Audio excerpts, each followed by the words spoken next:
Halo, Assalamualaikum warahmatullahi wabarakatuh. Selamat datang di channel YouTube Serba Serbi CPNS. Jangan lupa like, share, dan subscribe ya teman-teman. Terima kasih.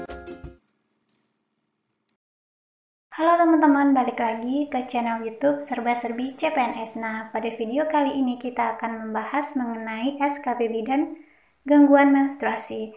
Berikut pada video ini akan ditampilkan berupa contoh soal kasus ya teman-teman mengenai gangguan menstruasi. Kita langsung ke soal pertama ya teman-teman. Seorang remaja perempuan umur 14 tahun datang ke BPM belum pernah mengalami haid.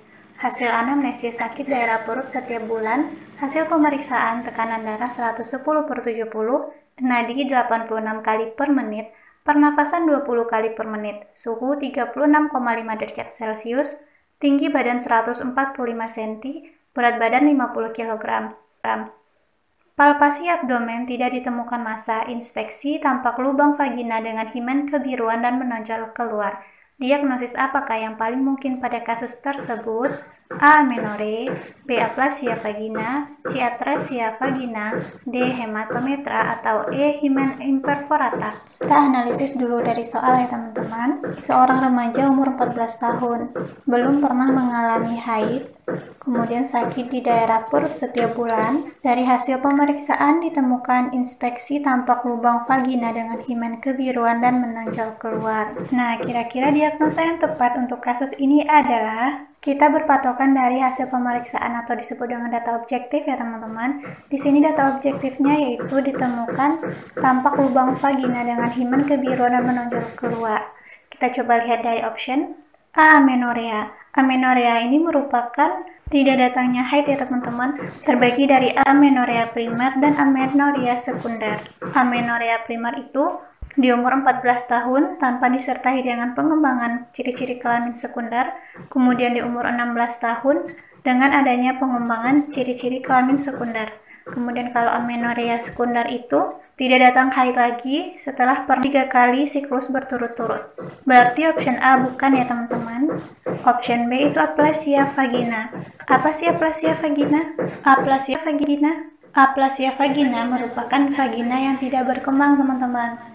Aplasia vagina atau agenesis vagina disebut juga dengan sindrom MRKH, yaitu yang artinya Mayer, Rokitansky, Kuster-Hauster, yaitu nama-nama dari peneliti kelainan ini mendapatkan hasil penelitian atau hasil penemuan mengenai aplasia vagina yang merupakan kelainan kongenital pada vagina, yaitu bisa dikatakan bahwa vaginanya tidak ada teman-teman. Atresia vagina. Nah, apa atresia vagina? Jadi atresia vagina yaitu tidak ada lubang vagina teman-teman. Terdapat gangguan dalam pembentukan saluran vagina. Dan lubangnya ini ada yang menutup menyeluruh, ada yang sebagian. Kalau menyeluruh itu mengganggu kehidupan dari seorang perempuan tersebut ya teman-teman. Kalau itu sebagiannya bisa jadi pada saat kala 2 persalinan. Jadi apa beda atresia vagina dengan aplasia vagina? Kalau aplasia vagina itu vaginanya yang tidak ada ya teman-teman. Kalau misalnya dilakukan pemeriksaan, maka yang ditemukan itu hanya jaringan tebal aja. Pada lubang vagina hanya terdapat sedikit cekungan teman-teman yang dangkal atau mungkin agak sedikit dalam. Sedangkan atresia vagina, lubangnya itu yang tidak ada teman-teman. Jadi datar aja kalau misalnya dia menutup menyeluruh. Tetapi vaginanya ada, lubangnya aja yang tidak ada ya teman-teman. Bisa teman-teman lihat di gambar. Yang ini aplasia vagina ya teman-teman. Yang ini merupakan atresia vagina. Jadi amenorrhea, aplasia vagina, dan atresia vagina itu bukan jawaban dari soal ini ya teman-teman.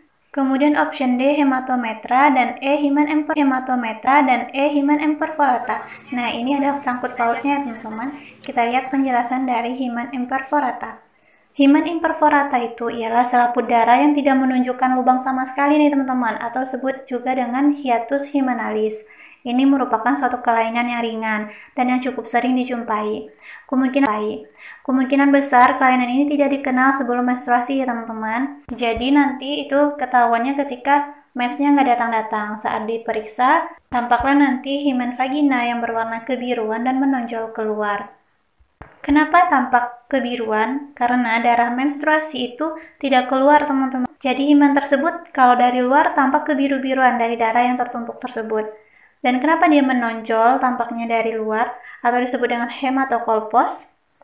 Itu karena darahnya itu makin lama makin numpuk, sedangkan dia nggak bisa keluar. Jadi menyebabkan ada dorongan dari dalam dari cairan yang mau keluar, sedangkan lubang nggak ada, jadi terjadilah tonjolan yang tampak dari luar ya teman-teman.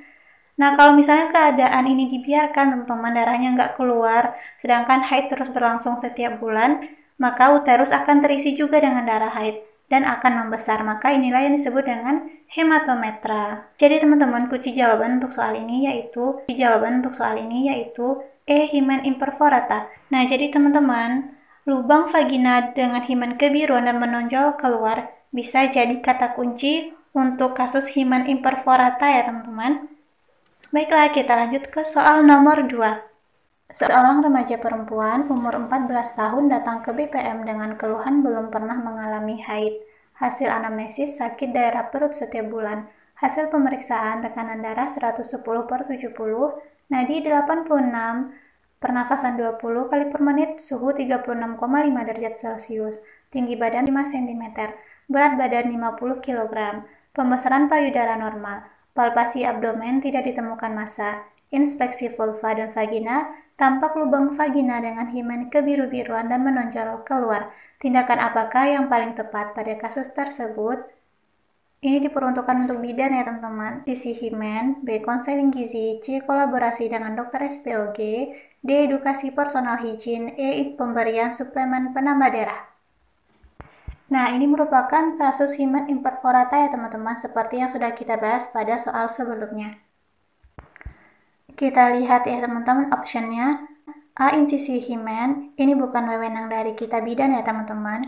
Kemudian konseling gizi, ini nggak diperlukan untuk kasus ini. C. Kolaborasi dengan dokter SPOG, kita skip dulu.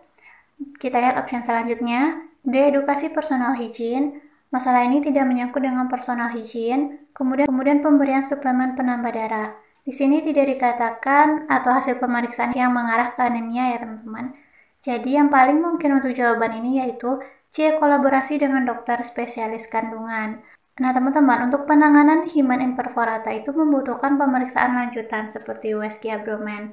Dan setelah didiagnosis atau diagnosisnya ditegakkan oleh dokter, maka diperlukan tindakan pembedahan. Tindakan pembedahan ini tidak termasuk teman-teman ke dalam kewenangan bidan. Harus dilakukan dengan dokter spesialis kandungan.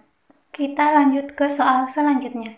Seorang bidan penyuluhan kesehatan reproduksi remaja di sebuah SMP di wilayah binaan puskesmas.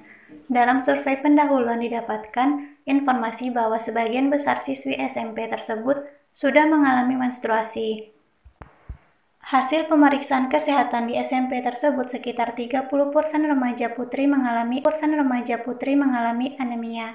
Informasi apakah yang paling prioritas diberikan pada kasus tersebut? A. Pola istirahat, B. Personal higien, C. Kebutuhan olahraga, D. Kesehatan reproduksi, atau E. Kebutuhan nutrisi. Nah, kita analisa dulu soalnya ya teman-teman. Di sini dikatakan bahwa 30% remaja putri mengalami anemia. Nah, kalau mengalami anemia ini berarti informasi yang tepat adalah A. Pola istirahat. Tidak ya teman-teman. B. Personal higien. Pada soal tidak ada disinggung sama sekali tentang personal higien atau kebersihan diri. C. Kebutuhan olahraga. Tidak ada sangkut pautnya dengan anemia ya teman-teman. Kemudian D. Kesehatan reproduksi. Tidak ada hal pada soal yang menyinggung mengenai kesehatan reproduksi. Yang E. Kebutuhan nutrisi. Jawaban yang benar untuk soal ini adalah E. Kebutuhan nutrisi. Atau informasi yang diperlukan yaitu mengenai gizi atau asupan nutrisi. Anemia adalah suatu kondisi tubuh yang terjadi ketika sel-sel darah merah atau eritrosit atau Hb hemoglobin yang sehat dalam darah berada di bawah nilai normal. Hemoglobin adalah bagian utama dari sel darah merah yang berfungsi mengikat oksigen jika tidak ada masalah lain. Anemia itu dapat disebabkan karena kekurangan nutrisi, kehilangan darah, kemudian penyakit kronis. Kalau kekurangan nutrisi itu terutama yang mengandung zat besi, protein, dan asam folat ya teman-teman. Kalau misalnya mengenai kehilangan darah seperti pendarahan. Kemudian kalau penyakit kronis itu atau menahun, misalnya TBC atau cacingan. Kemudian kalau misalnya teman-teman mau kasih penyuluhan mengenai makanan yang dianjurkan, maka makanan yang dianjurkan bagi penderita anemia adalah yang mengandung zat besi, asam folat, dan protein. Zat besi sendiri itu terdapat pada hati, daging sapi, kuning telur, buah-buahan yang dikeringkan, misalnya kismis.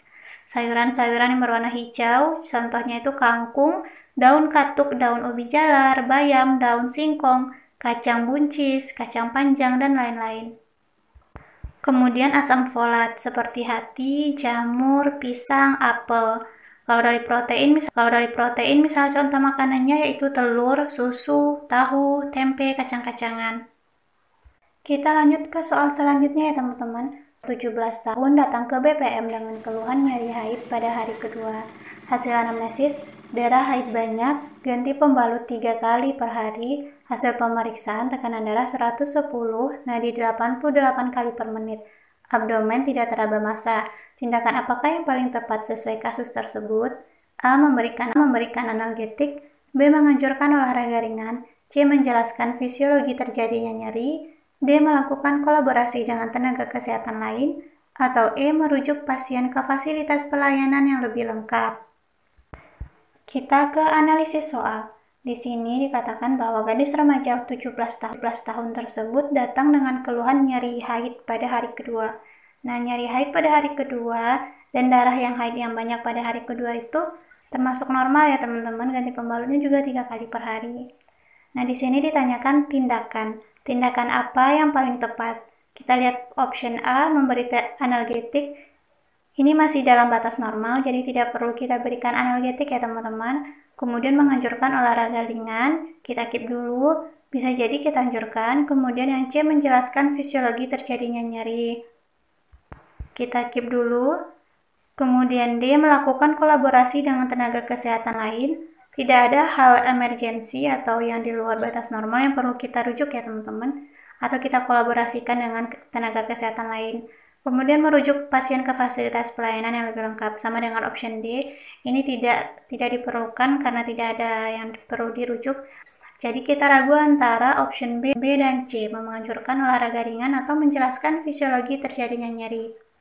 Kalau misalnya kita melakukan tindakan menjelaskan fisiologi terjadinya nyeri, apakah akan berdampak pada keringanan nyeri haid yang dirasakan oleh si perempuan atau remaja tersebut? Rasanya tidak ya teman-teman. Yang B, menganjurkan olahraga ringan. Ini lebih tepat karena olahraga ringan ini dapat membantu si remaja perempuan tersebut mengurangi nyeri haidnya. Karena menganjurkan olahraga ringan seperti jalan kaki dapat membantu melancarkan aliran darah, sehingga nyeri haid dapat segera membaik.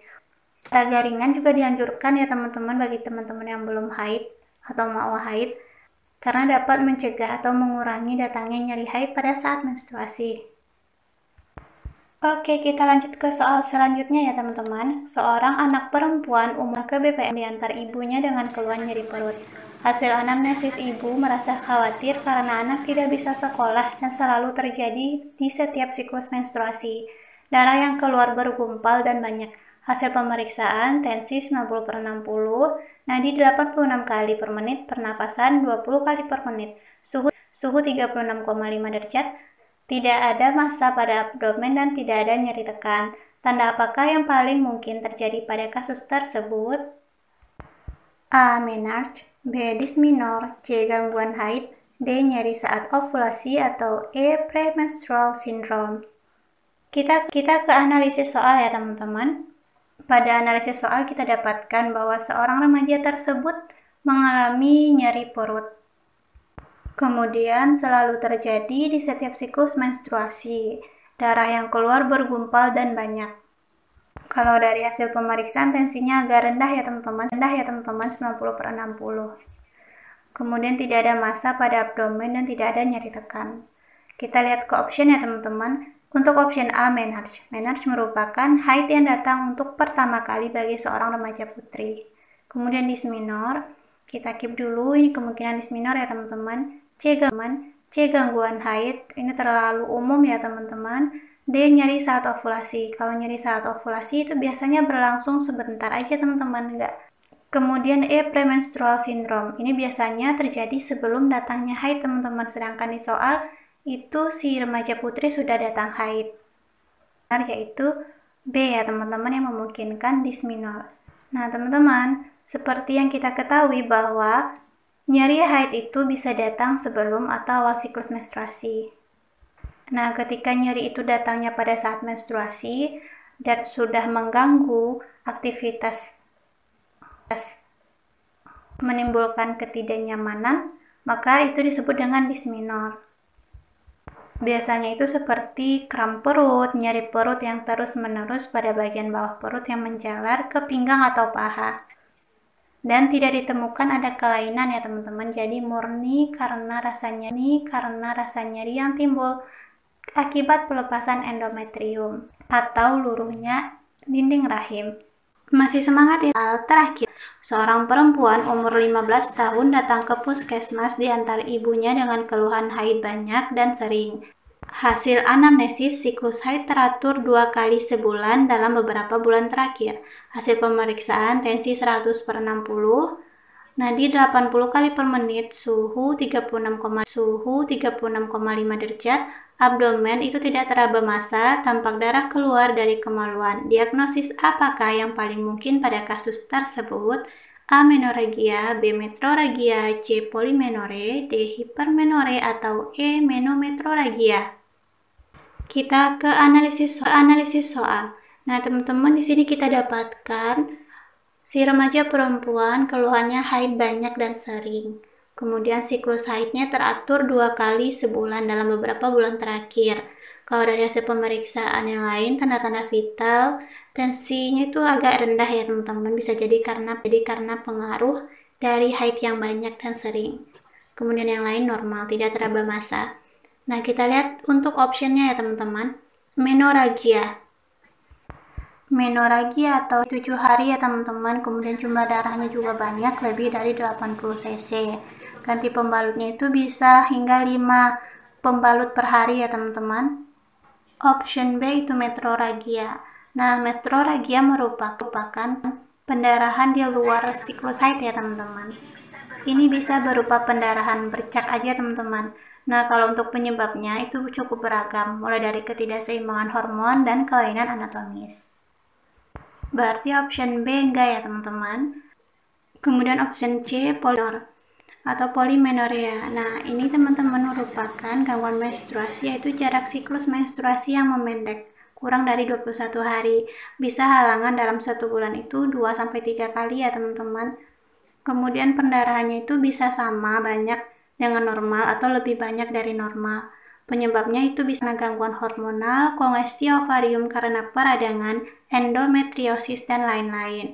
Bisa dikatakan kalau polymenorrhea ini sering haid ya teman-teman, bertolak belakang dengan oligomenorrhea. Kalau oligomenorrhea bisa dikatakan bahwa si remaja atau si perempuan tersebut jarang datang haidnya, misalnya satu kali dalam 2 bulan atau 1 kali dalam 3 bulan. Kita keep dulu ya teman-teman untuk option C. Sepertinya option C sih yang benar, cuman kita lihat dulu yang option D ya teman-teman, yaitu hipermenorrhea. Hipermenorrhea ini disebut juga dengan menorrhagia teman-teman, yaitu pendarahan yang datangnya banyak, lebih dari 80 cc, kemudian lebih dari 7 hari. Nah, di sini enggak ya teman-teman, jadi bukan hipermenorrhea jawabannya. Kita lanjut ke menometrorrhagia. Menometrorrhagia merupakan kombinasi dari 2 gangguan siklus haid ya teman-teman, yaitu menorrhagia dan metrorrhagia. Kalau menurut Manuaba, metrorrhagia itu merupakan perdarahan saat menstruasi yang berlangsung terus atau panjang dan berdarah banyak. Ini tidak sesuai dengan kondisi di kasus ya teman-teman. Kita silang. Berarti jawaban yang benar yaitu E. Polymenorrhea. Baiklah teman-teman, demikian pembahasan soal SKB bidan mengenai gangguan menstruasi pada video kali ini. Sampai ketemu di contoh soal pembahasan soal SKB bidan selanjutnya teman-teman. Terima kasih.